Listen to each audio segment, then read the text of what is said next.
Kutoka idara ya upelelezi DCI wameendeleza uchunguzi wa kifo cha aliyekuwa mbunge wa Lugari Cyrus Jirongo katika hoteli nyingine jijini Nairobi alipoonekana siku ya mwisho kabla ya ajali. Haya yanajiri huku makachero hao wakiendelea kuwahoji watu waliokuwa na Jirongo kabla ya kupata ajali katika eneo la Karai, Naivasha. Seth Olale ana taarifa kamili.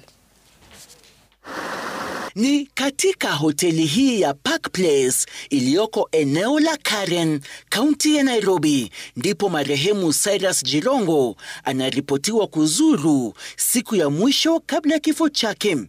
Mbali na kuripotiwa kuzuru hoteli ya Oasis, vilevile iliyoko katika eneo la Karen, kaunti ya Nairobi, saa chache kabla ya kuripotiwa kufariki kwenye ajali katika eneo la Karai, Naivasha, mwenda zake Jirongo anaripotiwa kufika hapa siku hiyo aliyoonekana mara ya mwisho akiwa hai.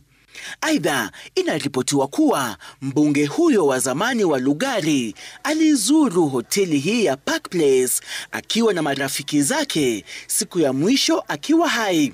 Wapelelezi wa DCI wamemhoji mmiliki wa hoteli hiyo na vilevile baadhi ya wafanyikazi waliomhudumia marehemu Jirongo siku hiyo.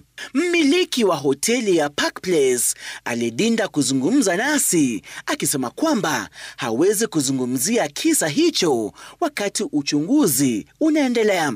Haya yanajiri baada ya familia ya mwenda zake kusisitiza kwamba uchunguzi uendelezwe kutathmini kiini cha kifo cha Jirongo. Seth Olale, runinga ya Citizen.